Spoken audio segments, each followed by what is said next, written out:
Bismillahirrahmanirrahim. Assalamualaikum warahmatullahi wabarakatuh.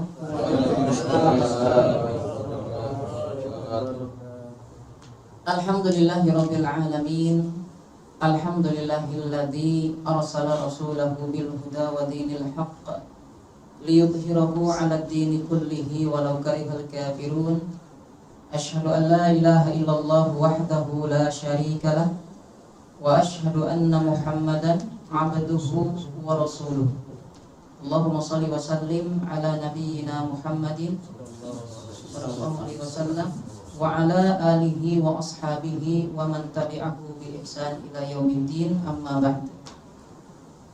Alhamdulillah, segala puji dan juga syukur marilah bersama-sama kita panjatkan kehadirat Allah Subhanahu wa taala atas nikmatnya kepada kita yang mana telah menyampaikan kita sampai ke hari 22 Ramadan ini. Mudah-mudahan semua amal ibadah kita di bulan Ramadan ini diterima Allah Subhanahu wa taala dan dosa-dosa kita diampuninya. Amin ya Allah ya rabbal alamin. Tak lupa salawat dan juga salam semoga senantiasa tercurah kepada junjungan kita baginda Nabi besar Muhammad sallallahu alaihi wasallam, kepada keluarganya, para sahabat, para tabi'in, tabi'ut tabi'in, dan juga kepada segenap muslimin muslimat. Mudah-mudahan dengan izin Allah Ta'ala kita semua mendapatkan syafaatnya. Amin ya rabbal alamin. Yang saya hormati seluruh hadirin bapak dan ibu yang tidak dapat saya sebutkan satu persatu, yang saya baru tahu cuma Pak, agak doa Pak ya. Mudah-mudahan semuanya bapak dan ibu yang kami hadir senantiasa Allah diberikan nikmat sehat walafiat. Amin ya rabbal alamin. Insyaallah sebagaimana tadi telah disampaikan oleh Angga bahwa tema kita pada kesempatan kali ini yaitu tentang pembatal-pembatal puasa kontemporer. Artinya pembatal-pembatal puasa yang belum ada kejadian sebelumnya di masa lalu gitu Pak ya. Karena ini kasusnya sifatnya modern, terjadi di masa kini, berkaitan dengan perkembangan teknologi dan kehidupan di masa kini gitu Pak ya. Ya, namun sebelum kita masuk ke dalam pembahasan pembatal-pembatal puasa kontemporer Pak ya, sedikit kita mentafakuri hikmah daripada Allah Subhanahu wa taala mewajibkan kepada kita ibadah puasa Ramadan. Allah Ta'ala berfirman, A'udzubillahi minasyaitonir rajim, ya ayyuhalladzina amanu kutiba alaikumusshiyam kama kutiba alal ladzina min qablikum la'allakum tattaqun. Wahai orang-orang beriman, telah diwajibkan kepada kalian berpuasa sebagaimana telah diwajibkan kepada orang-orang sebelum kalian, agar kalian menjadi orang yang bertakwa. Jadi tujuan Allah Subhanahu wa taala mewajibkan kepada kita ibadah Ramadan, puasa, adalah kita supaya menjadi orang-orang yang bertakwa kepada Allah Subhanahu wa taala. Arti kata takwa adalah imtitsalu awamirillahi wa ijtinabu nawahihi. Artinya melaksanakan segala perintah Allah dan menjauhi segala yang Allah larang atas diri kita. Itu tujuan Allah mewajibkan kepada kita berpuasa. Kalau kita lihat nih Pak ya, puasa itu kan kita dicegah dari hal-hal yang kita inginkan. Kan kita punya syahwat makan, minum, syahwat kepada lawan jenis gitu Pak ya. Itu semua lalu dibatasi Pak. Kita dicegah untuk bisa menjangkau hal-hal tadi itu dalam batas waktu tertentu, yaitu dari sejak terbitnya fajar sampai terbenam matahari. Kok Allah itu mendidik kita dengan cara yang tidak sesuai dengan keinginan kita, atau cenderung menyakiti kita. Paling tidak kita merasa terganggu, gak nyaman gitu Pak ya. Dan ternyata memang Pak, rahasia itu Pak, rahasia di alam semesta ini, Allah Ta'ala itu kalau mendidik selalu ada rasa sakit yang ditimbulkan dalam pendidikannya Pak. Dan ini tergambar bukan hanya kepada kehidupan kita, bahkan dalam kehidupan di alam semesta Pak ya. Contohnya gini aja Pak, dalam pertanian nih Pak ya. Dalam pertanian, kalau nih Bapak sering lihat video-video budidaya cabai gitu Pak ya. Ternyata itu cabai itu ketika tumbuh Pak, tunas Pak, itu dipotong pucuknya itu Pak. Dipotong itu kan menyakitkan Pak ya. Dipotong begitu Pak, itu sekilas tampak menyakitkan. Kok dia baru tumbuh langsung dipotong, itu kan menyakitkan gitu kan. Tapi ternyata justru manfaat daripada dipotongnya pucuknya itu jadi ini cabangnya banyak Pak ya, tumbuh cabang banyak. Ketika tumbuh cabang banyak, tumbuh buah yang lebih banyak. Oh ternyata Masya Allah, disakiti dulu untuk baik ke depannya gitu Pak ya. Atau misalkan kita lihat nih Pak ya, yang suka di sini ada kebun durian nggak ada kali Pak ya? Ada Pak ya. Durian 3 ada Pak ya, di sana di Pampang nggak? Iya. Kebun durian saya lihat di video doang saya lihat Pak ya. Itu ternyata Pak, setiap kali pohon durian itu memunculkan tangkai yang isinya buah-buah durian yang masih kecil, itu satu tangkai kadang-kadang tumbuhnya itu bisa 5, bisa 7 buah gitu Pak ya. Oleh yang punya kebun itu dipotongin itu Pak, dipotongin yang 7 itu disisain 1 doang Pak, dibuang sisanya, disisain 1 doang. Tujuannya apa? Itu kan menyakitkan Pak ya. Bagaimana bisa buah yang baru tumbuh belum besar kok dipotong dibuang, disisain cuma 2 atau 1 gitu Pak. Ternyata meskipun sekilas nampak menyakitkan, tapi itu kedepannya manfaatnya baik sekali Pak ya. Ternyata agar si durian ini tumbuhnya maksimal, bisa menghasilkan buah yang maksimal gitu Pak ya. Coba kalau dibiarkan semuanya hidup Pak ya, mungkin tumbuh buah durian terus dibuka kosong, gak ada isinya gitu Pak ya. Ini akibat semuanya dikasih hidup gitu Pak ya. Ada yang digugurin sebagian, tujuannya apa? Agar tumbuh menjadi durian yang bisa dimanfaatkan ke depannya begitu Pak. Itu contoh. Contoh lain dalam khitan Pak. Khitan itu kalau kita lihat menyakitkan kan Pak ya. Bagaimana mungkin anak kecil dipaksa dipotong kulupnya itu Pak, sampai berdarah-darah, sampai nangis-nangis, dijegelin, direjengin gitu Pak ya. Itu kan menyakitkan gitu Pak ya. Tapi ternyata Masya Allah Pak, meskipun menyakitkan, dibalik semua itu apa? Ada manfaat buat dia Pak, untuk kesehatannya gitu Pak ya, untuk kebersihannya, untuk keabsahan ibadahnya gitu Pak ya, seperti itu. Menyakitkan memang secara kasat mata, tapi manfaat kedepannya lebih besar begitu Pak. Nah Allah Subhanahu Wa Taala mendidik kita dengan Ramadan, apalagi siang-siang panas begini kan, ngelihat es cendol durian lewat Pak gitu kan, cuma bisa menelan ludah Pak ya. Biasanya siang-siang gini itu makan mie ayam sama itu jus sirisak pakai es, itu nikmat banget. Tapi kalau puasa nelan ludah Pak ya, udah kering seret tenggorokan nih Pak ya, nunggu maghrib masih jam 11 misalkan, tuh masih lama nih maghrib gitu kan, itu kita ditahan gitu Pak. Apa tujuannya? Agar kamu jadi orang yang bertakwa. Makanya kalau kita hidup mungkin banyak perihnya, banyak sakitnya, itu justru benar begitu Pak. Tujuannya apa? Agar kita menjadi orang yang sabar, yang kuat, dan banyak akal Pak. Karena orang itu ketika banyak kesulitan akan banyak mikir. Kita banyak mikir, banyak akal, banyak ilmu, banyak solusi ke depannya Pak ya. Coba kalau nih anak dibiasakan hidupnya itu enak terus gitu, suruh aja dia keluar Pak, bingung Pak. Saya kalau makan suka disiapin, minum disiapin, apa disiapin, kok sekarang harus sendiri, bingung gitu kan. Tapi kalau tuh anak dilepas menghadapi kesulitan, kebingungan, dia akan berpikir, belajar, akhirnya ke depannya bisa mandiri, bisa hidup sendiri, bahkan bisa menolong orang lain begitu Pak. Jadi hikmah Ramadan itu kita ditahan daripada syahwat yang halal-halal, makan, minum, dan kepada lawan jenis, adalah kita akan menjadi orang yang bertakwa begitu Pak, seperti itu. Kemudian kita masuk ke dalam pembatal kontemporer yang pertama itu Pak, yaitu kasus untuk orang yang asma. Itu kan kalau asma itu suka apa tuh Pak? Apa pakai inhaler gitu Pak ya, dihisap gitu kan. Itu bagaimana hukumnya? Sudah ngapa-ngapa masih bingung, nggak ngerti hukumnya, takut batal, tapi ini juga sesek gitu kan. Nah itu harus dijelasin hukumnya bagaimana gitu kan. Apakah membatalkan puasa atau tidak? Ternyata di sini para ulama Pak ya, setidaknya terbagi ke dalam 2 pendapat. Yang pertama mengatakan kalau inhaler yang dihisap oleh orang yang punya penyakit asma itu tidak membatalkan puasa. Kenapa? Meskipun betul ada uap yang masuk terhisap gitu Pak, tapi itu uap yang sangat sedikit sekali gitu Pak ya, sangat sedikit sekali. Maka dikiaskan kepada kumur-kumur Pak. Kita kan kalau kumur-kumur tuh Pak ya, kumur-kumur itu kan di mulut tuh ada sisa air yang tertinggal Pak ya. Itu nggak mungkin kebuang semua Pak. Itu di mulut kita pasti kalau kita wudhu gitu kan Pak ya, ada air yang tersisa di mulut. Itu ketelan-telan pasti itu Pak.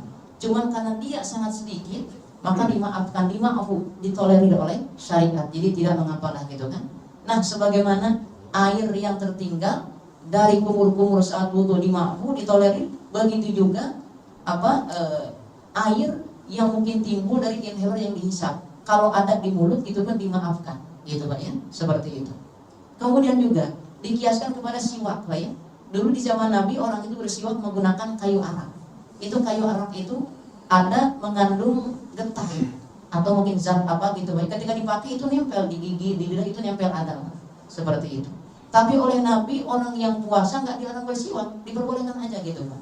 Nah itu berarti kalau ketika orang bersiwak itu sudah pasti akan meninggalkan sesuatu dari batang siwak yang dia pakai berupa getah, dan itu tertinggal di mulut tertelan, itu oleh Nabi tidak dikatakan membatalkan puasa karena sudah ditolerir, sudah dimakruh gitu Pak ya. Makanya kalau orang lagi istilahnya puasa, kemudian bersiwak pakai itu kayu arok yang kadang kita beli kalau umroh atau di toko herbal, kita pakai, itu nggak membatalkan puasa. Begitupun juga inhaler yang kita gunakan. Itu beberapa dalil yang dijadikan sandaran oleh pihak yang mengatakan tidak batal. Dan yang paling penting dari itu Pak adalah tertelannya uap yang timbul dari inhaler tersebut, itu perkara yang masih dilakukan, nggak jelas Pak. Apa ketelan, apa enggak, itu belum jelas, belum ada bukti kita merasakan ada yang tertelan. Nah berhubung ini memang hal yang belum jelas, belum bisa dipastikan apakah benar-benar ada cairan yang tertelan dari inhaler tersebut, maka kaidah fikih mengatakan al-aslu baqa'u ma kana ala ma kana. Sesuatu itu dihukumi hukum asalnya saja, selama sesuatu yang merubahnya itu meragukan, belum jelas. Udah, selama belum jelas, nggak jelas ketelan atau enggak, nggak usah dipikirin, terusin aja puasa, begitu Pak ya. Jadi tidak batal. Tapi yang mengatakan itu, pihak lain yang mengatakan itu batal, karena itu ya sedikit banyak tetap ada yang terkena. Tapi menurut pendapat yang dikuatkan oleh para ulama kontemporer bahwa inhaler itu tidak membatalkan puasa, gitu Pak ya. Kecuali kalau inhaler isinya itu es cendol, nah itu baru gitu Pak ya, sudah batal Pak ya. Cangkangnya doang inhaler, dalamnya lain gitu kan. Iya. Kemudian yang selanjutnya adalah yaitu orang yang punya penyakit jantung, baik. Itu kadang-kadang suka dikasih entah itu pil atau ditaruh di bawah lidah, Pak ya. Itu nggak ditelan, ditaruh bawah lidah, tiba-tiba kehisap, keserap aja oleh oleh saraf-saraf yang di pori-pori yang di bawah lidah itu, Pak. Itu bagaimana hukumnya, Pak? Nah, menurut para ulama kontemporer juga, ini juga tidak membatalkan puasa. Bagi orang yang punya penyakit jantung, kemudian dia dianjurkan oleh dokter untuk menggunakan obat yang ditaruh di bawah lidah itu pun tidak membatalkan puasa. Kenapa? Karena masuknya ke tubuh itu bukan dengan jalan ditelan, tapi dengan cara meresap melalui pori-pori. Setiap benda yang masuk ke tubuh kita saat puasa melalui pori-pori kulit itu tidak membatalkan puasa. Kita pasti kalau lagi puasa pasti pakai minyak atau pakai lotion gitu Pak ya, atau pakai sabun, itu diserap oleh kulit itu Pak sebagian.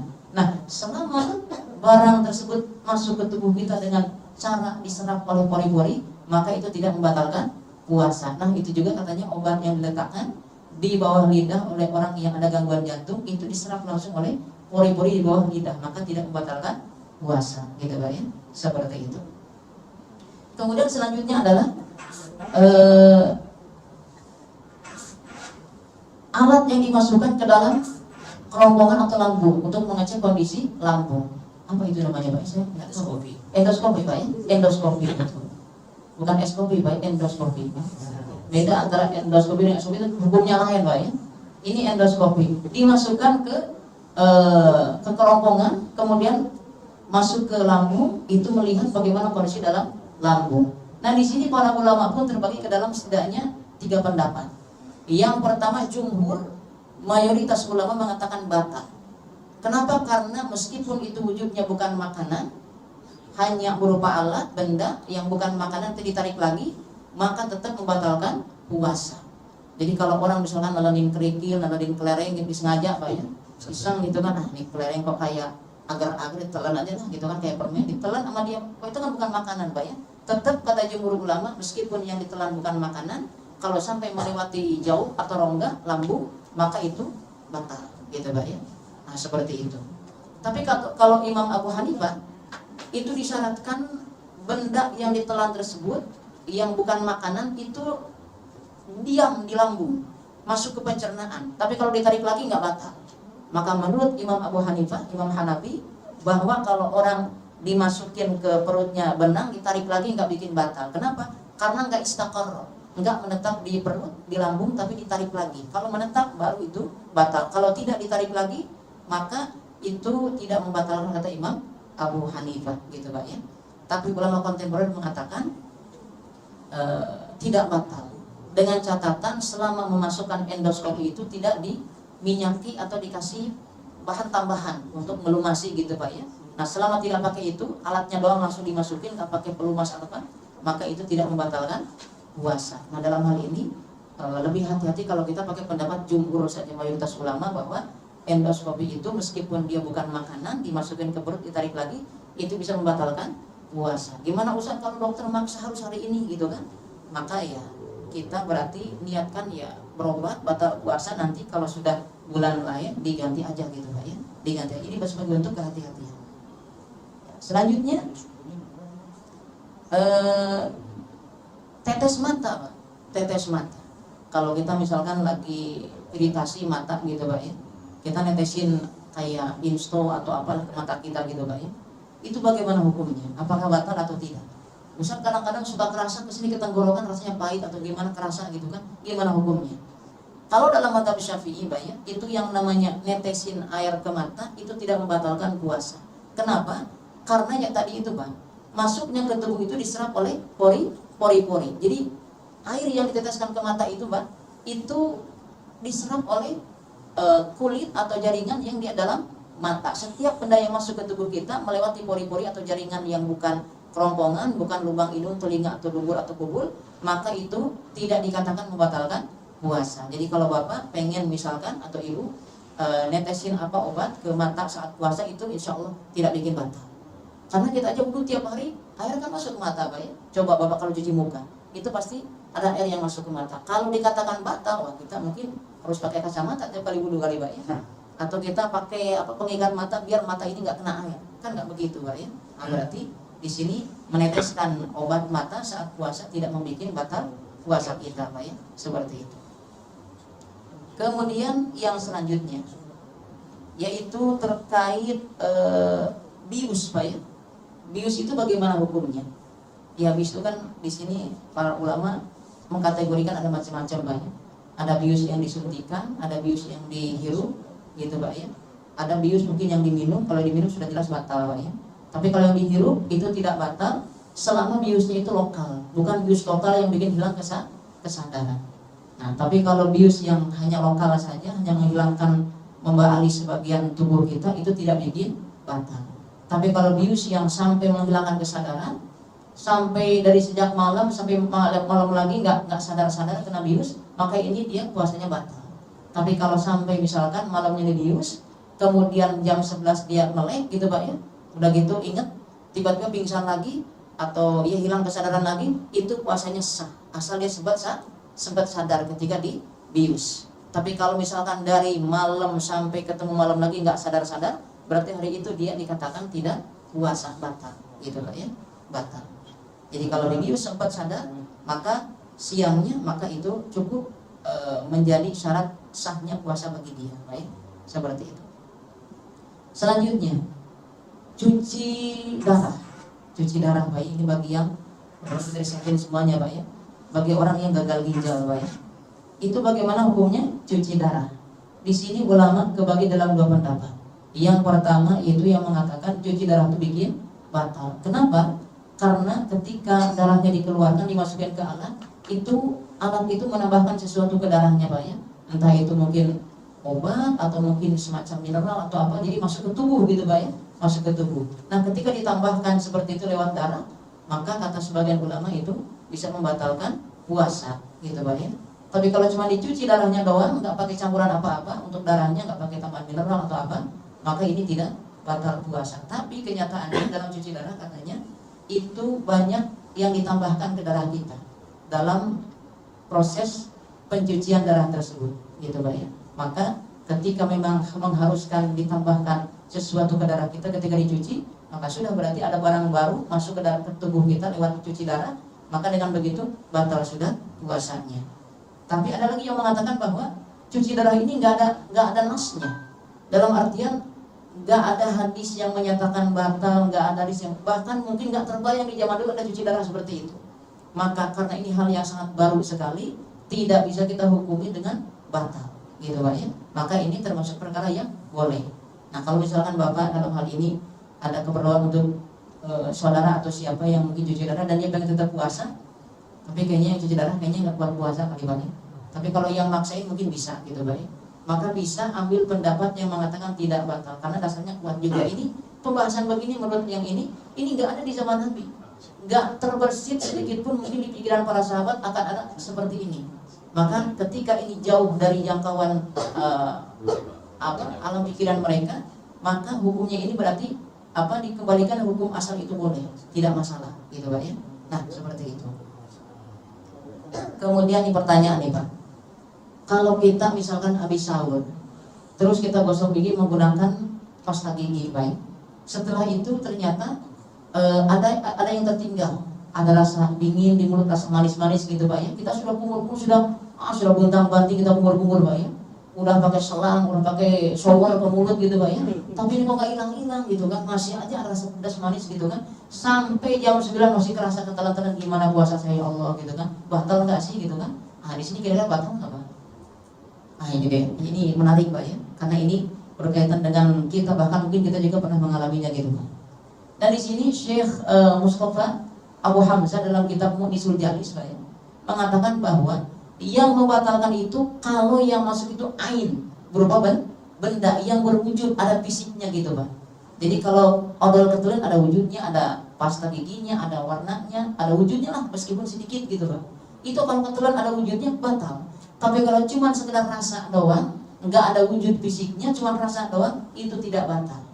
Jadi kalau misalkan Bapak habis gosok gigi, entah itu pagi atau siang atau sore di bulan puasa, terus tertinggal di mulut rasa dingin atau rasa manis bekas odol, selama kita sudah benar-benar kumur-kumur dengan semaksimal mungkin dan ternyata rasa itu tetap ada di mulut kita gitu Pak ya, maka di sini tidak membatalkan selama memang hanya sekedar rasa saja, bukan berupa wujud fisik odol tersebut gitu Pak. Nah itu jadi masalah ketelan-telan rasa itu nggak masalah gitu Pak ya, tidak bikin batal puasa kita. Iya. Nah, sampai sini ada pertanyaan Mbak?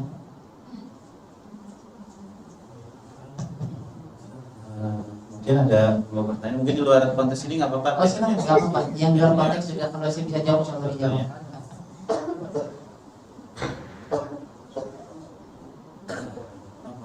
Bapak mana ya? Nggak mau nanya. Oh iya. Langsung aja nih. Kalau vaksin gimana? Iya vaksin Pak, betul. Vaksin COVID, infus seperti itu Pak ya. Iya, di sini Pak terkait masalah infus itu Pak ya, para ulama seperti yang dikatakan oleh Syekh Mustafa Abu Hamzah Pak, itu yang bikin batal puasa kalau ada benda yang masuk melewati lubang tubuh yang terbuka. Kalau masuknya lewat lubang tubuh terbuka tersebut itu batal. Seperti apa Pak? Mulut, hidung, telinga, kubul dan dubur. Kalau ada benda-benda yang masuk lewat lubang-lubang terbuka tadi di badan kita, masuk lewat situ, entah itu cairan atau padat gitu, masuk lewat lubang-lubang tersebut, itu batal. Tapi kalau masuk di luar dari lubang-lubang tadi itu, kayak lewat jarum suntik ke nadi atau ke otot atau ke kulit gitu ya, maka ini tidak membatalkan Pak. Tidak membatalkan puasa gitu kan. Donor darah tahu Pak? Kenapa Pak? Donor darah. Donor darah. Donor darah ini hukumnya kembali ke hijamah, ke bekam, disamakan dengan bekam. Betul. Bekam ini pertama dikatakan batal. Jadi yang tadi vaksin nggak batal Pak ya? Nggak batal karena itu masuknya vaksin itu lewat jarum yang disuntikan di bagian tubuh selain lubang mulut, hidung, telinga, kubul dan dubur. Pokoknya kalau dimasukkan lewat kulit, lewat otot atau lewat urat saraf, maka itu tidak batal, insya Allah. Jadi yang mau vaksin bulan puasa aman lah, tidak jadi masalah. Terkait masalah donor darah, ini para ulama membiasanya ke hijamah Pak, ke bekam. Bekam itu kan diambil darah juga sama Pak ya. Itu bagaimana hukumnya? Itu yang namanya hijamah awalnya itu bikin batal puasa Pak. Berdasarkan hadis afdhalul haji wal mahjum, orang yang dibekam dan yang membekamnya dua-duanya batal puasanya. Itu di awal-awal Nabi mengatakan, di awal-awal pensyariatan itu bekam itu baik yang dibekam yang membekam itu dua-duanya batal puasanya. Tapi setelah kesininya oleh Nabi diberikan keringanan, boleh gitu kan seseorang itu, jadi hukum itu dirubah. Awalnya bikin batal, bekam itu kesininya tidak bikin batal. Maka dalam riwayat Anas bahwa Nabi itu memberikan rukhsah keringanan bagi orang yang puasa untuk berbekam, tidak masalah. Tapi dengan catatan fisiknya itu akan kuat. Jadi kalau dibekam tuh nggak bikin lemes, akhirnya dia pengen buka gitu kan. Nah jangan sampai seperti itu gitu kan. Tapi kalau seandainya dia fisiknya kuat, setelah dibekam tidak ada keluhan pengen buka, nggak lemes, nggak gimana, nggak kunang-kunang dan sebagainya, maka itu buat dia boleh itu yang namanya bekam. Tapi kalau seandainya bisa bikin lemes, maka dia makruh. Tapi bekam sendiri tidak bikin batal, karena di datang hadis yang yang datang setelahnya mengatakan ihtajaman Nabi sallallahu alaihi wasallam muhrim. Nabi SAW itu berhijamah atau berbekam dalam kondisi puasa dan beliau dalam kondisi ihram, gitu Pak ya. Jadi awalnya itu dikatakan oleh Nabi batal, baik yang membekam dan yang dibekam. Tapi setelah kesininya dalam riwayat Anas dikatakan Nabi itu ngasih keringanan rukhsah. Sekarang dibolehin hijamah itu. Bahkan Nabi sendiri mempraktekkan yang namanya bekam itu ketika beliau puasa dan ketika beliau sedang ihram haji atau mungkin haji umroh gitu Pak ya. Seperti itu. Jadi awalnya dikatakan batal, setelah itu dikasih keringanan, dan setelah itu ada hadis menyebutkan bahwa Nabi itu pernah berbekam ketika kondisinya puasa dan ihram. Jadi bekam itu tidak batal itu. Itu mungkin proses perjalanan hukumnya gitu Pak, dari yang tadinya bikin batal, terus setelah itu Nabi menghapus hukumnya menjadi tidak batal setelah itu. Hanya tinggal perincian ke orangnya. Kalau seandainya dia fisiknya kuat, kalau dia bekam nggak bikin lemes, nggak bikin akhirnya pengen buka, maka buat dia boleh. Tapi buat orang yang merasa fisiknya lemah, kalau dibekam akan nanti timbul lemes, kemudian pusing, akhirnya pengen makan minum kesananya, maka buat yang seperti makruh hukumnya. Jadi kembali kepada diri orang tersebut. Kalau kuat boleh, kalau nggak kuat makruh. Tapi kalau dihijamah, dibekam tetap juga tidak bikin batal. Hanya makruh dan boleh saja, sekitar itu hukumnya banyak. Kembali kepada kondisi yang bersangkutan yang hijamah tersebut. Iya. Mau tanya tadi. Baik, silakan. Tadi kan vaksinnya tadi. Terus kan kalau di infus itu kan, kalau zaman sekarang kan infus itu bukan karena sakit tadi. Iya. Karena mungkin infus supaya vitamin C gitu, atau supaya masukin pigmen supaya putih gitu tadi. Kan kondisi bukan kondisi sakit. Nah itu ketika dilakukan 3 bulan puasa dengan kita diinfus vitamin C kan jadi segar tuh badan tadi. Iya. Apakah itu hukumnya boleh gitu tadi? Iya betul Pak. Nah ini kalau kita melihat nih Pak ya, kalau kita perdalam terkait masalah infus, kan tadi suntik sama infus gitu Pak ya. Kalau kayak Syekh bin Baz, Syekh bin Utsaimin itu mengatakan batal. Kenapa? Karena ketika orang diinfus dengan tadi ada kandungan gizi, ada vitamin C atau ada mineral atau apa dimasukin ke tubuhnya, maka ini sudah seperti kayak orang makan gitu kan. Tadinya lemas, dia jadi segar. Nah ini berarti dia sudah makan dengan cara lewat infus gitu kan, seperti itu. Nah ketika yang diinfuskan ternyata adalah vitamin, nutrisi buat badan, maka menurut beliau ini sama dengan makan. Yang tadinya lemas jadi kuat, jadi segar, maka ini batal, kata Syekh bin Baz. Iya, kata Syekh bin Baz. Kalau yang diinfuskan sekali lagi adalah nutrisi. Yang tadinya lemes, setelah diinfus oleh nutrisi jadi segar, maka ini batal. Sama kayak orang makan, gitu Pak ya. Bahkan orang itu bisa berminggu-minggu nggak makan dengan ngandelin infus, berarti infus ini kayak makan sudah, gitu Pak ya. Maka kata Syekh bin Baz, Syekh bin itu batal sudah kalau infus. Tapi kalau infusnya itu ternyata hanya obat-obatan, bukan nutrisi buat badan, maka ini diperbolehkan. Tapi kalau sudah sari-sari makanan yang bikin badan seger, kuat gitu kan, berenergi, maka ini dikatakan ya kayak makan dia gitu kan. Maka kalau gitu ya sudah, ini dihukumi sebagai hukum makan, karena efeknya sama kayak orang makan. Ketika orang lemes dikasih makan segar, ketika orang lemes dikasih infus segar, berarti udah kayak makan itu infus itu, ya sudah berarti batal gitu kan. Nah itu mungkin gitu. Jadi kalau infus yang isinya nutrisi atau sari-sari makanan itu dikategorikan batal menurut ulama kontemporer. Atau misalkan kuah bakso baik disuntikin di sini Pak, segar gitu kan. Nah yang begitu juga bikin batal, karena itu makanan Pak ya. Kuah sop disuntikin Pak ya ke badan, itu ngaca, itu seperti itu Pak ya. Itu kalau kejadian begitu batal, karena itu adalah sari makanan Pak ya. Seperti itu. Iya. Nah itu beberapa, ini banyak. Kalau dibahas mau bikin pusing ini Pak ya. Ntar malah lepas-lepas yang tadi Pak ya. Jadi nggak usah banyak-banyak dulu Pak ya. Nggak usah sampai ditambah sampai 20-an. Ini ada 20 semuanya. Cuman itu yang paling inti dan pokoknya itu Pak, yang paling sering kita hadapi dalam keseharian kita. Seperti itu. Kemudian ini sedikit faedah. Kita ini kan ketika berpuasa tidak hanya menjaga diri dari yang membatalkan puasa saja, tapi juga kita juga harus menjaga dari hal yang membatalkan pahala puasa. Jadi pembatal puasa itu ada dua. Ada pembatal keabsahan puasa, yaitu makan minum dan lain sebagainya. Ada pembatal pahala puasa. Ini juga harus dijaga. Jangan sampai puasanya sah secara fikih tapi secara pahala nol, gak ada pahala. Itu kan rugi, Pak ya. Kata Nabi kan, kam min shaimin laisa lahu min shaimin illa al-ju' wal 'atash. Betapa banyak orang yang puasa tapi dia nggak dapat dari puasanya itu kecuali lapar dan aus doang. Jadi pahala kamu tuh aus dan lapar. Pahala apa? Aus lapar, nggak ada enaknya gitu, Pak ya. Rugi gitu kan, udah capek-capek gitu kan, nahan nggak makan, nggak minum, yang tadinya suka ngopi jadi nggak ngopi, yang tadinya suka siang-siang makan seafood jadi nggak makan seafood, akhirnya nggak ada pahala, itu rugi sekali gitu. Nah makanya di sini seseorang itu ketika puasa perlu menjaga hal-hal yang bisa merusak pahala puasa. Yang bisa merusak pahala puasa apa? Ghibah, berdusta, atau melihat hal yang diharamkan gitu Pak ya, atau ngomel, atau berdebat, memaki, mengupat gitu Pak ya. Nah sekarang begini Pak, kalau seandainya nih Pak, kita ini sudah sekuat tenaga menjaga pandangan kita untuk tidak melihat yang haram sejak pagi. Jam 2 tiba-tiba ngeliat iklan, pas dibuka, wah gambarnya beginian. Dan kita nggak kuat nahan, atau melihat ada yang lewat, diterusin gitu Pak ya, astagfirullahaladzim. Tapi kok dilirik lagi Pak ya, sampai ujung sana dilihatin terus Pak. Astagfirullahaladzim, jebol nih pahala puasanya gitu kan. Sekarang pertanyaan Pak, kalau diistighbarin, balik lagi tuh pahalanya Pak? Kalau diistighbarin, balik lagi nggak Pak pahalanya Pak? Atau udah awet aja lah, besok lagi dah puasa gitu kan, yang bener. Yang sekarang pahalanya awet, ente terima lapar, aus nggak ada pahalanya, udah relain aja, salah ente sendiri sih gitu kan. Begitu atau bagaimana Pak? Atau balik setengah kayak tadi Pak? Iya, nyesel nggak ya Allah, ya Rabb, bisa kelepasan mandang, bisa kelepasan ngomong, ya Allah, ya Rabb, ini gimana pahala? Udah setengah hari ya Allah, ini malah udah jam 3 malah, sayang banget ya Allah gitu kan. Berarti ini pahalanya awet atau bagaimana? Nah sekarang kalau diistighbarin bagaimana? Apakah Allah balikin lagi pahalanya atau bagaimana? Ini ada busyra, kabar gembira. Dalam surah Al-Furqan ayat 9 ayat 70, Allah Ta'ala berfirman, illa man taba wa amana wa amila salihan faulaika yubaddilullahu sayiatihim hasanat. Kecuali orang-orang yang bertaubat kepada Allah, kemudian dia beriman kepada Allah pula, lantas beramal soleh, maka mereka itu yubaddilullahu sayiatihim hasanat. Allah ganti keburukan mereka dengan kebaikan.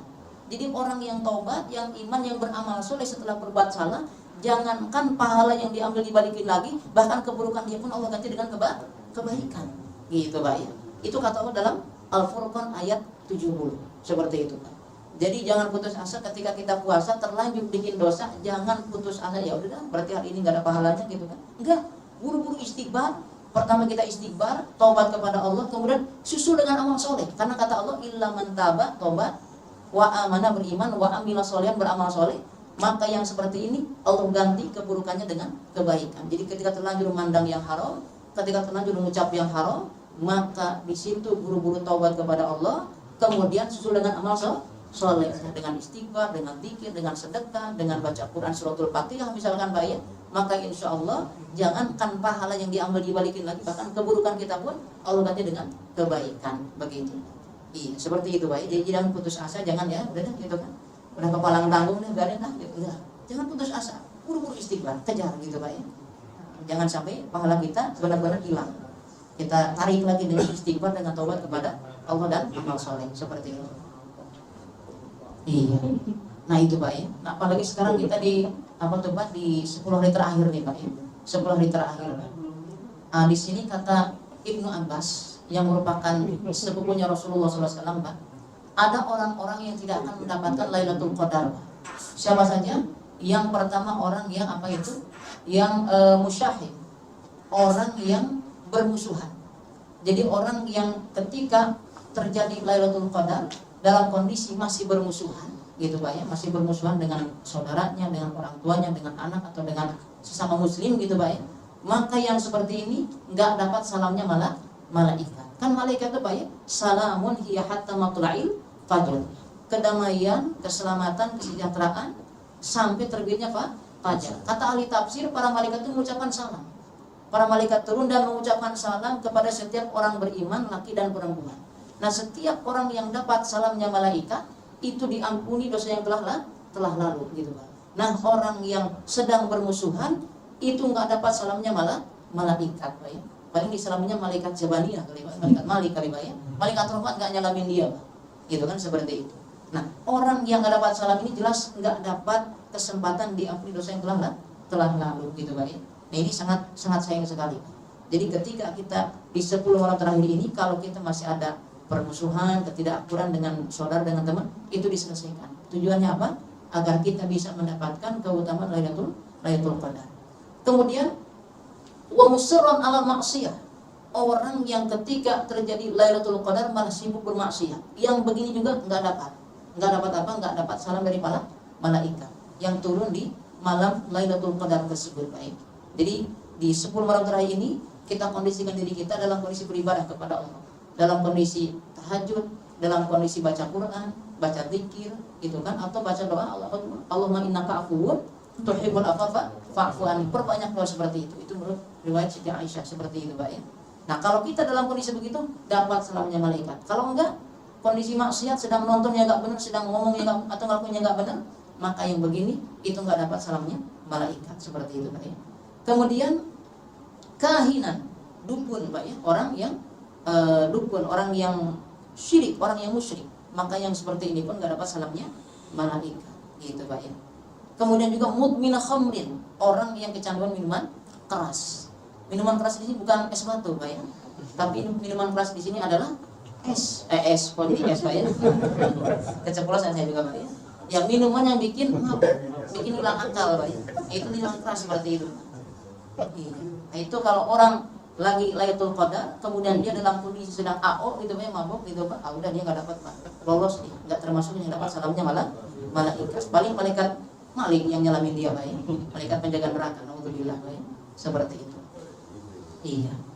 Kemudian selanjutnya nih Pak ya, yaitu terkait Lailatul Qadar ini Pak. Ada pertanyaan, Ustaz, kok Nabi itu kalau kita Lailatul Qadar ngajarinnya menurut hadis Siti Aisyah itu kan kita doanya apa? Allahumma innaka afuwun tuhibbul afwa fa'fu anni. Allahumma ya Allah innaka afuwun, engkau itu maha pemaaf. Tuhibbul afwa, suka memberi maaf. Fa'fu anni, maafkanlah aku. Kok kayak nanggung doa begitu? Nanggung gimana gitu kan? Nanggung itu gini Ustaz, kenapa enggak langsung aja di malam tersebut kita minta surga aja? Itu kan intinya Ustaz. Kenapa ya Allah langsung minta surga, ya Allah firdausil a'la, begitu kan lebih langsung ke intinya gitu kan? Kok nanggung amat, mintanya ampunan, kok nggak langsung surga aja gitu kan? Begini ya, dengerin gitu kan. Bukan ke bapak, ke orang ini yang nanya gitu kan. Dengerin gitu kan. Kalau kamu minta sama Allah, ya Allah, Allahumma rzuqni, Allah ini as'aluka biwajhikal jannah, ya Allah aku minta surga. Boleh jadi kata iya diijabah, kamu masuk surga. Itu tidak menjamin kamu langsung ke surga. Boleh jadi mampir dulu ke neraka. Kan intinya masuk surga. Enggak masalah dong mampir dulu ke neraka. Yang penting gitu, ujungnya ke surga gitu Pak ya.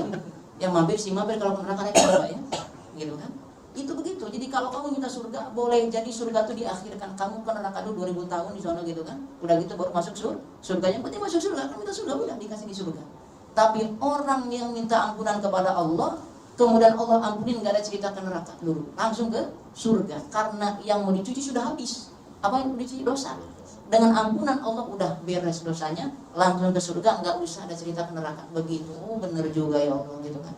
Ternyata ampunan yang diminta itu kenapa? Karena ketika orang dapat ampunan selesai, nggak ada ente urusan neraka, langsung ke surga silahkan. Kenapa? Bersih dengan ampunan Allah ente udah kelar, silahkan ke surga. Tapi yang ditentukan surga punya dosa, boleh jadi mampir dulu, dicuci dulu di neraka sampai bersih, dibejak-bejak, diinjak-injak, digiling, disiram air panas gitu kan. Setelah bersih silahkan ke surga. Aduh, bebang dulu dah gua gitu kan. Baru ke surga. Nah, dulunya minta surga, kenapa enggak minta ampunan? Bener juga sih gitu kan. Nah, itu dia Pak ya. Jadi itu rahasia kenapa kita diajarkan minta ampunan. Karena ketika diampuni dosa, udah ke surga itu Pak ya. Urusannya ke surga. Bisa bercerita dikit enggak, Pak? Ada kisah ilustrasi Pak, cuman bagus banget Pak ya. Saya juga bacanya sampai geling-geling kepala, bagus gitu Pak ya. Nah ini ceritanya ilustrasi Pak, cuman hikmahnya kayaknya dalam gitu Pak ya. Saya baca dalam kitab Al-Asmat Al-Aqrab fil Khutubil Mu'asirah karya Syekh Abu Izzat Pak ya. Ceritanya begini. Jadi katanya nih Pak, ini ceritanya ilustrasi gitu Pak, cuman ya bagus gitu lah. Jadi di satu negara ini memperlakukan satu aturan buat pemimpinnya Pak ya. Jadi pemimpinnya itu hanya diberi jatah mimpin selama 5 tahun saja, satu periode. Nggak boleh 3 periode Pak ya. Seperti itu. Hanya satu periode saja seperti itu. Kemudian jadi nggak dapat lanjutkan, pokoknya stop sampai situ, udah nggak ada lagi gitu kan, jatahnya segitu doang, gitu kan, cuma satu periode. Dan enaknya selama mimpin satu periode itu si raja, si pemimpin itu dibebaskan, nggak gunain APBN terserah, mau dipakai buat makan, jalan-jalan, tahun lagi bodo amat silahkan, gitu kan. Cuma nanti setelah 5 tahun stop itu diambil semua, dan ada konsekuensi paling seram. Apa itu? Dia diasingkan ke gurun pasir, dilucuti semua apa yang dia miliki, hanya ditinggalkan kaos dengan kolor, udah gitu dibuang ke gurun Sahara. Dan raja-raja terdahulu mengalaminya, itu nasib tragis semuanya. Ada yang mati kehausan, mati diterkam binatang buas, ada yang mati karena kekeringan dan lain sebagainya gitu Pak. Sampai akhirnya itu kerajaan atau negara kosong, gak ada pemimpinnya Pak. Orang tuh dorong-dorongan, kamu dong jadi agama, ngapain gue enak 5 tahun ujungnya dibuang, enggak, mending gue jadi orang biasa aja gitu kan. Begitu akhirnya Pak. Akhirnya tiap tahun berantem, tiap bulan berantem antara tokoh-tokoh di kerajaan tersebut. Akhirnya apa tuh Pak ya? Hukum gak keurus Pak ya, orang-orang pada bikin kejahatan bebas, gak ada yang hukum. Kemudian aturan gak tegak, segala macam kebutuhan masyarakat, rakyat gak terpenuhi karena gak ada pemimpin. Bingung kan gitu kan, seperti itu. Akhirnya di tengah pertengkaran saling dorong-dorongan untuk jadi pemimpin, datang satu orang laki-laki yang umurnya sudah mungkin cukup mumpuni, dia sudah dewasa, datang. Ini kenapa ribut-ribut katanya? Ini kita lagi ribut nentuin siapa yang menjadi pemimpin, pada ogah. Didorong sana nggak mau, ini nggak mau. Kok beda ya? Maksudnya gimana? Saya ini selama ini ngelihat orang tuh berebut pengen jadi pemimpin lah, ini berebut nggak mau jadi pemimpin, gimana ini kok bisa begitu gitu kan? Kok aneh? Ya emang sih kita punya aturan agak seram juga sih, gimana? Itu tadi kalau sudah 5 tahun dibuang, oh begitu. Saya gimana? Kalau nawarin jadi pemimpin, kalian bagaimana? Oh, gak apa-apa, bagus. Selama ini kita udah kosong, udah lama gak ada pemimpin. Kamu situ mau? Ya gak apa-apa, kita langsung angkat. Tapi ingat konsekuensi, 5 tahun dibuang. Siap gak apa-apa, berani ente. Oke deh, besok dilantik, besok gak pakai bulan depan, besok dilantik, siap. Dilantik, jadi pemimpin di negara tersebut. Tapi Masya Allah Pak ya, ini orangnya orang soleh, orang cerdas, orang bertakwa. Ternyata selama memimpin dia tuh bagus bener Pak ya. Hukum ditegakkan, ekonomi dimajukan, pertanian digalakan, pokoknya tuh rakyat jadi sejahtera dan aman. Keadilan diratakan gitu Pak ya. Nah ternyata masa kepemimpinannya itu cuma tinggal sebulan lagi.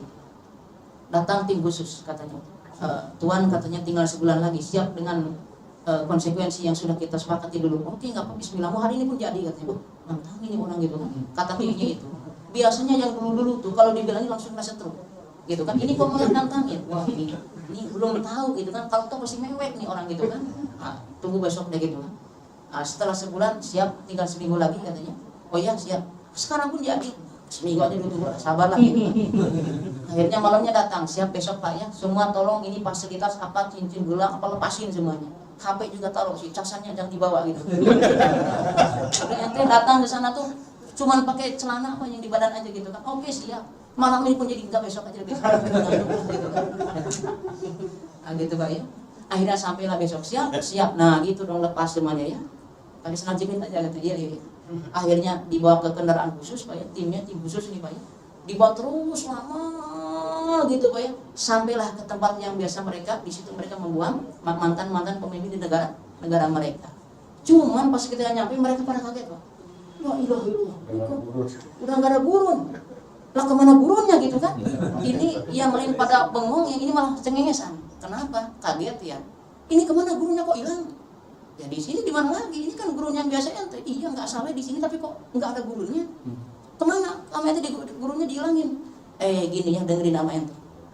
Ketika ane diangkat hari pertama jadi pemimpin, terus ane tahu konsekuensi akan dibuang 5 tahun ke depan, ane mikirin di mana tempatnya ane cari. Terus ane mikir, kira-kira ane kalau dibuang di sini bisa hidup enggak? Terus ane mikir, ini tempat harus dibangun kalau gitu. Biar kalau ane dibuang ada fasilitas hidup di sini.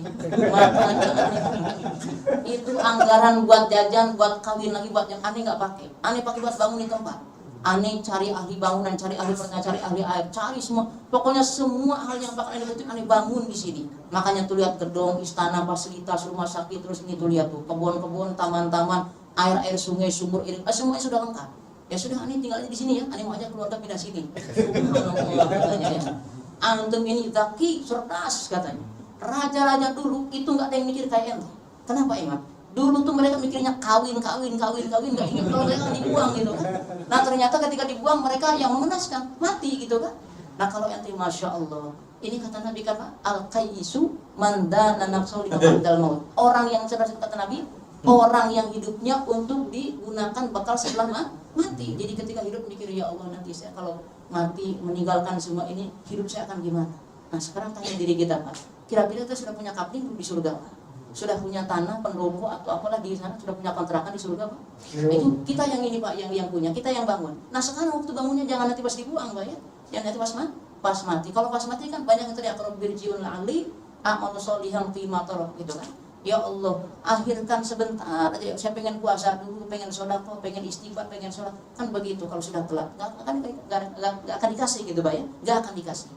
Tapi kalau kita sadar sejak dini, maka yang raja tadi itu, maka kita ini termasuk orang yang cerdas kata Nabi SAW. Makanya kalau mereka raja kan mending Mbak ya, tahu kapan mau diambil. Kalau kita nggak tahu, bisa mungkin besok, bisa mungkin bulan depan, kita nggak tahu. Makanya persiapannya mesti lebih gesit lagi ketimbang raja tadi itu Mbak. Nah seperti itu Mbak. Jadi kita nanya diri kita, kira-kira di sana kita sudah punya apa? Apa sudah bangun rumah gitu kan? Kayak orang itu di sana sudah punya taman, sudah punya fasilitas hidup yang kalau nanti kita pulang itu sudah siap semuanya. Tinggal kita tempatin aja gitu kan, sudah enak lah. Nah tinggal tanya ke masing-masing diri kita. Nah bulan Ramadan ini kesempatan ini Pak, buat kita nih Pak ya. Nih kalau seandainya nih Pak, itu warga TPU Penggilingan Pak ya, TPU Kawi-Kawi, kalau ditanya nih Pak ya, ente mau apa gitu kan, nggak ada pengen THR, nggak ada Pak. Pokoknya ane minta tolong balikin ane ke dunia, pas Ramadan sehari aja nggak apa-apa. Mereka begitu Pak, nggak pengen itu Robicon, nggak pengen aneh, nggak pengen itu mahal, nggak mau aneh, nggak pengen jabatan ini itu punya uang di deposit box itu 37 miliar, nggak mau aneh. Yang penting aneh sehari aja di bulan Ramadan aneh mau maksimalin buat bakal aneh nanti mati lagi gitu kan, paling begitu Pak. Cuman kadang-kadang kita telat sadar itu setelah kita melihat akibatnya baru sadar. Nah orang yang cerdas itu orang yang jauh ke depan membayangkan akibat sebelum terjadi, sedia bagus sebelum hujan begitu Pak. Nah makanya mumpung kita masih hidup, belum jadi warga TPU Penggilingan, banyak masih jadi warga. Maka kita manfaatkan umur kita Pak untuk apa? Berbekal sebanyak mungkin, gitu Pak ya. Karena setelah sudah out waktunya, kita teriak-teriak nggak bakal dianggap amal. Kalla inna kalimatun huwa khairu wa min wara'i barzahun ila yaumil ba'ats. Itu yang minta-minta nggak akan dianggap amal. Itu hanya angan-angan dia saja. Di belakang dia ada barzah sampai hari kebangkitan, di situ dia tetap sampai kebangkitan pertanggungjawaban nanti di akhirat gitu Pak ya. Seperti itu. Nah di sini kita mengingatkan diri kita bahwa memang kita ini sedang mengembara, cuma numpang lewat doang di dunia Pak ya. Makanya Ramadan ini, apalagi 10 malam terakhir ini, benar-benar momen yang sangat luar biasa ini, sangat luar biasa Pak. Kita di bulan Ramadan, di 10 malam terakhir ini, udah Ramadannya, udah 10 malam terakhirnya ini benar-benar apa momen paling puncak dalam bulan Ramadan. Cuman sayangnya orang-orang tuh udah nggak mikir pengen dapat Lailatul Qadar, pengennya dapat THR Pak. Udah nggak fokus Pak, pikirin iktikaf, pikirin nggak fokus bener Pak. Pikirannya gimana pulkam, gimana itu mobil belum dibenerin, di servis sebelum jalan gitu, olinya udah, remnya udah diperiksa, mikirnya begitu Pak ya. Nanti gimana buat angpau, oleh-oleh, buat baju, buat apa itu dipikirin juga, cuman jangan di situ semuanya banyak pikiran kita Pak. Tapi pikiran kita sisakan, ini momen ini kita nggak tahu apakah akan dapat lagi tahun depan atau enggak. Makanya mumpung masih dikasih kesempatan, manfaatin. Kalau nggak dikasih lagi kan sayang Pak ya. Kecuali kalau kita sudah dapat jaminan tahun depan bisa nyampe umur yang gitu kan. Tapi siapa di sini udah pegang jaminan Pak? Ada di saku misalkan jaminan tahun depan masih hidup, kita tenang. Ada begitu kan? Ada kecuali Pak ya. Selamat. Selamat ada. Apa selamat? Oh selamat terus Pak ya. Selamat Pak ya. Pantas tadi raja pengen segera pulang ya? Iya Pak. Tadi pantesan rajanya pengen segera pulang. Sekarang pulang benar Pak, karena sudah punya macam-macam di sana Pak. Benar. Sudah tinggal dinikmati Pak ya. Ya gitu Pak ya. Iya. Nah itu cerita ilustrasi Pak, cuman insya Allah ada hikmahnya ngingetin kita Pak ya. Kenapa Pak? Pantas lagi bangun IKN gitu. Oh gitu. Kan pulang. Raja cerdas itu. Iya Pak, ya raja cerdas ya, masya Allah. Baik sampai sini udah sampai 1:30 tadi kan, setengah 1 Pak ya, sudah lewat waktu. Mungkin kalau ada pertanyaan bisa dipertanyakan, tapi kalau tidak ada mungkin langsung tutup saja Pak ya. Nanti gitu. Silakan boleh silakan. Tadi yang kalau orang yang meninggal itu kalau pengen hidup di bulan Ramadan itu hadis atau ayat ya Ustaz? Itu ayat itu Pak. Iya. Itu ayat. Itu apa? Dalam apa surah Al-Mu'min ayat 100 Pak. Al-Mu'min ayat 100 Pak ya. Di situ kan Rabbirji'un la'alli a'malu sholihan fi ma tarak wa min wara'ihim barzakhun ila yaumi yub'atsun. Kalau seandainya orang-orang mati itu gitu kan, orang-orang mati itu mereka berteriak minta kepada Allah, minta diberikan agar dikembalikan ke dunia, agar mereka bisa mengerjakan amal yang dulu mereka tinggalkan. Dulu sempat di bulan Ramadan kok saya sia-siakan, ingin Ramadan, pokoknya itu hari terbagus, itu Ramadan. Saya pengen kembali ke dunia tapi syarat Ramadan aja lah gitu kan, itu hari terbaik. Ada ibadah puasa, ada pelipat gandaan pahala, ada pelipat gandaan sedekah, ada ampunan maghfirah, dibuka semuanya di situ oleh Allah. Maka kalaupun harus hidup, maka di Ramadan aja. Itu paling milihnya, Pak. Seperti itu, Pak ya. Ada ini cerita sedikit, Pak ya. Tapi ini cerita saya baca dalam kitab itu. Kalau nggak salah Lataiful Ma'arif, Pak ya, Lataiful Ma'arif. Tapi ini ceritanya tentang mimpi seseorang, Pak. Jadi ceritanya ada orang yang suatu malam dia ziarah kubur, Pak ya. Ziarah kubur malam-malam, Pak ya. Berani bener tuh orang, Pak ya. Kalau kita mana ada, Pak ya, pikirnya orang pocongnya kuntilanak, Pak ya. Tapi dia malam-malam ziarah, Pak ya, ziarah. Tapi sebelum ziarah dia sholat 2 rakaat. Udah gitu dia ziarah, mendoakan ahli kubur. Udah gitu dia pulang tidur aja gitu, Pak. Enggak mimpi kuntilanak, enggak, Pak. Nah, ketika dia tidur dia mimpi. Salah seorang penduduk kubur itu datang ke mimpinya gitu kan, ngomong begini katanya. Hei kamu, katanya. Kamu itu yang masih hidup beda dengan kita. Kamu itu yang di dunia cuman bisa beramal, nggak bisa ngelihat pahala. Ente beramal, sholat, zakat, puasa, sedekah, baca Quran, cuman bisa beramal, nggak bisa ngelihat pahala. Nah kalau kita beda, kita bisa ngelihat pahala, gimana dahsyatnya pahala saum, gimana dahsyatnya pahala sholat, pahala sedekah, pahala tilawatul Quran, tapi nggak bisa beramal. Itu posisi kita beda. Ente beramal banyak, nggak ngelihat pahala. Kita ngelihat pahala banyak, nggak bisa beramal. Kata dia, kalau seandainya 2 rakaat ente itu yang tadi ente kerjakan ditulis dipindahkan ke buku amal punya ane, itu lebih ente cinta ketimbang dunia dan seisinya. Robicon lewat, kemudian Harley Davidson juga lewat. Pokoknya itu lebih ente cintai daripada dunia dan seisinya. Ya Allah gitu Pak. Nah, kalau kita kan kadang-kadang sedekah tuh, ini gocap kegedean, kalau bisa beli sampo dulu dah kembalian nanti. Coba Pak kalau kita Pak, coba kalau kita tahu harga pahalanya, wah jangankan gocap, bahkan 5 gopay pun kita udah bismillah, yang penting buat ani nanti di sono gitu kan, gitu. Jadi kita tuh beramal bukan buat siapa-siapa, buat diri kita, Pak. Kita aja kalau mau pindah, Pak, misalkan Pak ini Pak Angga mau pindah ke Sukabumi misalkan gitu kan. Pasti kalau diminta suruh ngisi cek, pengennya paling 10 triliun diisi sebanyak-banyaknya kan, aneh mau bikin ini bikin itu nanti di kampung semua. Sebanyak-banyaknya buat diri kita. Itu cuma pindah dari Jakarta ke Sukabumi misalkan. Lah kalau pindah ke akhirat gimana, Pak? Pasti lebih gede lagi dananya, Pak ya. Pokoknya kalau kita buat diri kita nih, Pak, buat diri kita pasti kita nggak tanggung-tanggung. Pokoknya duit apa aja kalau bisa masukin ke tabungan ani buat ani pindah nanti. Kumpulin semuanya. Kalau ada apa masukin sebanyak-banyaknya. Nah, kok pindah ke akhirat kita malah receh. Itu buat ente sendiri, Pak. Ente nggak sayang, ente pindah aja kampung, pindah negara, pindah kota. Pokoknya bukan main, pindah ke akhirat selama ente asal-asalan banget gitu kan. Seperti itu ya Allah. Itu nggak sayang sama diri sendiri itu, Pak. Seperti itu, Pak. Itu kan, makanya kata Allah kan fala yalumanna illa nafsa. Kalau ada orang yang ketika dibangkitkan di hari kiamat terus amalnya jelek, ya jangan celah kecuali diri sendiri gitu kan. Fala yalumanna illa nafsa. Ente udah tahu itu yang ente sedekahkan buat ente sendiri, bukan buat Allah, bukan buat ente gitu kan. Nah kalau ente sedekah receh itu berarti bagian ente emang begitu, ente nggak sayang dengan diri ente gitu kan. Seperti itu, Pak. Jadi ketika kita bersedekah bukan buat orang fakir, bukan buat Allah, buat kita sendiri gitu, Pak. Buat kita sendiri seperti itu. Jadi amal itu akan kembali kepada diri kita yang mengamalkan. Seperti itu. Mungkin itu saja. Ada lagi Pak pertanyaan? Kalau tidak cukup sekian. Pimpin banget. Baik. Kalau gitu kita berdoa ya. Mari kita sama-sama istighfar aja. Mudah-mudahan Allah Subhanahu wa taala terima amal saleh kita. Amin. Allah terima semua amal ibadah kita, siang kita, tarawih kita, sholat kita semua Allah terima. Dan mudah-mudahan Allah ampuni semua dosa-dosa kita. Dan mudah-mudahan juga Allah Ta'ala mempertemukan kita dengan bulan Ramadan di tahun-tahun berikutnya dalam kondisi terbaik kita, kesehatan kita, kesejahteraan kita. Amin ya rabbal alamin. Astagfirullahaladzim, astagfirullahaladzim, astagfirullahaladzim. A'udzubillahi minasyaitonir rajim. Bismillahirrahmanirrahim. Alhamdulillahirabbil alamin, hamdan syakirin, hamdan na'inin, hamdan yuwafi ni'amahu wa yukafi mazidah. Ya Rabbana lakal hamdu kama yanbaghi li jalali wajhikal karim wa 'azimi sultanik.